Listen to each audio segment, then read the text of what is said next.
Hello साथियों, नमस्कार। कैसे हैं? उम्मीद करता हूँ बहुत अच्छे होंगे।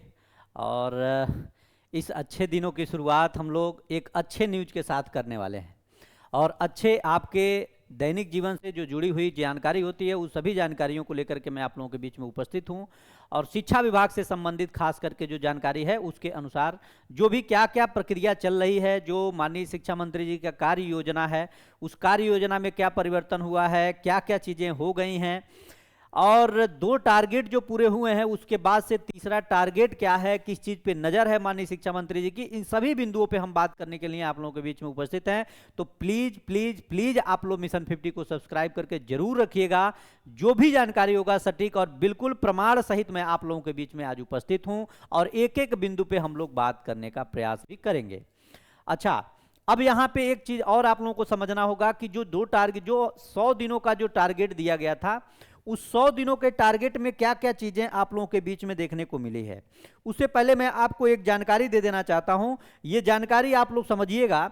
आप लोग टीआरई को बहुत ही आप लोगों ने अपने दिल में बसा करके रखा है, और यकीन मानिए शिक्षा विभाग जो है इस पे लगभग तैयारी अब पूरा भी कर रहा है, और ये पूरा भी अब होने को हो गया है। क्योंकि आपको पता था कि शिक्षा मंत्री जी का लगातार ये कहना है कि मैं इस पे जो भी गणना होगा रिक्तियों का, उसको नए स्तर से करके ही मैं ये रिक्ति को मैं जारी करूंगा। और ये जारी करने की जो बात कही गई, इन सभी बिंदुओं पर बात करेंगे। इससे कहे थे कि 20,000 न्यूनतम पदों पे बहाली दूंगा, और इससे अधिक भी हो सकता है। यानी कि आप लोगों को पता होगा, इससे अधिक कहने का मतलब है 26,000, 27,000, 28,000 यही होगा, लेकिन 20,000 से अधिक होगा। इस चीज को आप ध्यान दीजिए। अब यहां पे हम लोग एक चीज को देखते हैं कि क्या चीजें हैं। इनका 100 दिन का प्लान है। देखिए, अभी ये पुस्तक आप लोगों को मिला नहीं होगा, और ये जो इनका प्लान है, माननीय शिक्षा मंत्री श्री मिथिलेश तिवारी जी का प्रथम 100 दिन का एक्शन प्लान। अच्छा, ये प्रथम 100 दिन का एक्शन प्लान देने का मतलब क्या था? कि प्रथम 100 दिन का एक्शन प्लान देने का मतलब था जिस दिन से ये ज्वाइन किए हैं, जिस दिन शिक्षा मंत्री जी अपना पद ग्रहण किए सॉरी, जिस दिन ये पद अपना ग्रहण किए उसी दिन से इनका कार्य योजना बना, और यह भी मंथ निर्धारित किया गया कि किस मंथ में क्या क्या प्रक्रिया इसमें होने वाली है। अब यहां पे आप लोग पहला देखेंगे कि प्रत्येक प्रथम में प्रखंड में एक एक आप लोगों का जो विद्यालय है, सरस्वती विद्या निकेतन की स्थापना करना। इसकी जो इनकी परिकल्पना, जो डेट इन्होंने रखा है वो जुलाई रखा है। दूसरा था शिक्षकों की सुविधा के दृष्टिकोण से स्थानांतरण नीति, जो अभी आप लोगों को पता है ये नीति जारी है, और ये जुलाई में ही इसका लास्ट होना है। यानी जुलाई में ये पूरी की पूरी नीति यहां पे आपकी क्या हो जाएगी, कंप्लीट हो जाएगी। अब तीसरी जो इनकी कार्य योजना है, ये हमारे लिए बहुत महत्वपूर्ण है, और महत्वपूर्ण इसलिए हो जाता है कि लगभग 2 वर्षों से हम लोग इसके लिए संघर्ष लड़ रहे हैं, संघर्ष कर रहे हैं। न्यूनतम 20,000 शिक्षकों की बहाली हेतु टीआरई 4 की परीक्षा शीघ्र कराना, और ये जुलाई 2026 में इसका विज्ञापन जारी करना। ये इनका जो है, ये तीसरा जो मास्टर प्लान है यानी कार्य योजना है, इस पे ये पहुंच चुके हैं। तो मैंने आपको कहा क्या कहा कि टीआरई 4 से संबंधित आप लोगों को मैंने बताया कि जो इनकी कार्य योजना है, इसमें से 2 टारगेट ये अब पूरा करने को हैं।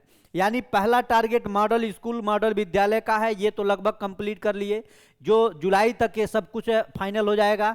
दूसरा जो ट्रांसफर नीति है, ये लागू हो गया है, और अभी देख रहे हैं ट्रांसफर नीति में बहुत सारी चीजें हैं जिसमें अभी भी असंतोष की भावना है। जो शिक्षक हैं उनके अंदर असंतोष की भावना है। तो आप लोग इसको देख रहे हैं। पहले तो हमको नौकरी की जरूरत है, नौकरी हमारी शुरू हो जाए, उसके बाद से ट्रांसफर पोस्टिंग में हम लोगों का काम है। लेकिन जी बहुत लोगों के घर के भाई बहन हैं, चाचा चाची हैं, मम्मी पापा हैं, तो बहुत सी चीजें इस पे भी टिकी हुई है। तो ये भी ट्रांसफर नीति भी लगभग इनका पूरा होने को है।